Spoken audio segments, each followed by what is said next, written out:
Hello friends, நாளைக்கு political science 12th ஸ்டாண்டர்டுக்கான public exam இருக்குது. அந்த பப்ளிக் எக்ஸாமில் நீங்கள் அட்டன் பண்ணுறதுக்கான டாப் 10 5 மார்க் கொஸ்டின் இந்த வீடியோவில் பார்த்தலாம். இதில் இருக்கக்கூடிய 5 மார்க் மட்டும் போதுமா அப்படின்னம்னா 10% நான் கொடுத்துருக்க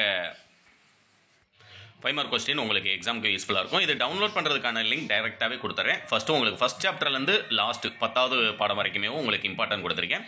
பார்த்தீங்கன்னா குடியரசுத் தலைவரின் பணிகளும் அதிகாரங்களும், குடியரசுத் தலைவனுடைய பணிகளும் அதிகாரங்களும், இதில் இருக்கக்கூடிய பாயிண்ட் மொத்தம் 10 இருக்கே, 10மே எழுதணுமா அப்படின்னம்னா குறைஞ்சது ஒரு 6லேருந்து 7 பாயிண்ட் நீங்கள் எக்ஸாமுக்கு எழுதினா போதும். புரியுங்களா? அதனால் உங்களால் முடிஞ்ச அளவுக்கு நாளைக்கு மார்னிங் எக்ஸாம் சொல்லும்போது, ஏன்னா பிரைவேட் ஸ்டூடெண்ட்ஸ் நிறைய பேர் பொலிட்டிக்கல் சயின்ஸுக்கு மெட்டீரியலே இல்லைன்னு சொல்லியிருந்தீங்க. ஒரு மெட்டீரியல் சென்ட் பண்ணேன், ஆனால் அதுலேயும் 5 மார்க்குக்கு ஆன்சர் இல்லாமல் இருந்ததுனால உங்களுக்கு இந்த 5 மார்க் உங்களுக்கு 10% யூஸ்ஃபுல்லாக இருக்கக்கூடியது. அடுத்து ரெண்டாவது பார்த்தீங்கன்னா இந்திய அரசியலமைப்பின் சிறப்பியல்புகள் யாவை.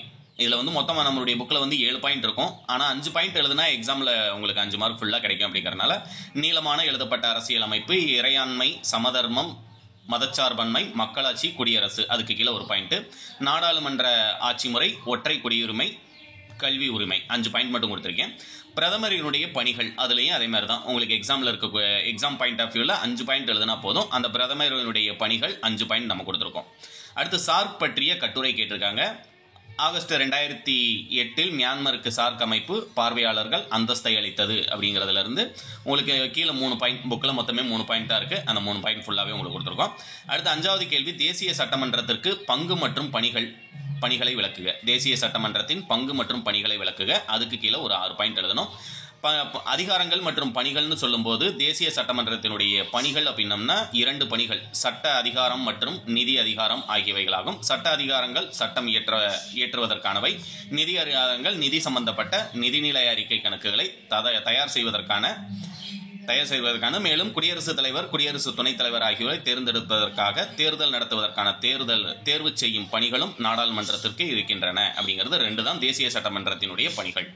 அடுத்து நிதி ஆயோக், ரொம்ப ரொம்ப இம்பார்ட்டன்ட். கண்டிப்பாக உங்களுக்கு சார் நிதி ஆயோக் 2ல் 1 கண்டிப்பாக கேட்டுருவாங்க. 2மே கேட்டாலும் ஆச்சரியப்படுறது கிடையாது. ஏன்னா 2மே வேறு வேறு லெசனில் இருக்கிறனால கண்டிப்பாக 2மே இம்பார்ட்டன்ட்.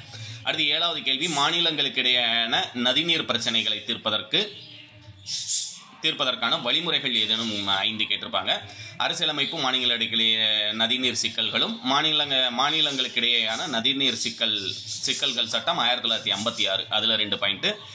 அடுத்து 8வது கேள்வி, இந்திய அரசியலமைப்பு மூல ஆதாரங்கள் குறித்து விரிவாக விடையலின்னு கொடுத்துருக்காங்க. மூல ஆதாரங்கள் மொத்தம் 8 நாடுகள் கொடுத்துருப்பாங்க. அதில் 5 நாடுகள் மட்டும் நீங்கள் எழுதினா போதும். பிரிட்டன்லேருந்து என்ன மூல ஆதாரம் கிடைச்சது, அமெரிக்க அரசியலமைப்புலேருந்து என்ன ஆதாரத்தை நம்ம எடுத்துக்கிட்டோம், Ireland, Australia, Soviet union, France, மொத்தம் 6 கொடுத்துருக்கேன் இல்லையா. ஏதாவது 5 நாடு அதனுடைய மூல ஆதாரங்கள் மட்டும் எழுதினா போதும். அது மாதிரி பசுமை புரட்சியினுடைய தாக்கங்கள் பற்றி விவரி, மொத்தம் 7 தாக்கங்கள் இருக்கும். அதில் எக்ஸாம் பாயிண்ட் ஆஃப் வியூவில் உங்களுக்கு இம்பார்ட்டன்டான 5 தாக்கங்கள் மட்டும் கொடுத்துருக்கேன். இதை டவுன்லோட் பண்ணுறதுக்கான லிங்க் டேரெக்டாக டிஸ்கிரிப்ஷனில் கொடுக்குறேன். டவுன்லோட் பண்ணுங்கள். நாளைக்கு மார்னிங் உங்களுக்கு எக்ஸாம்னு சொல்லும்போது கண்டிப்பாக உங்களுக்கு 100% இது எக்ஸாமில் நீங்கள் ஃபுல் மார்க் ஸ்கோர் பண்ணுறதுக்கு ஹெல்ப்ஃபுல்லாக இருக்கக்கூடியது. தேங்க்யூ.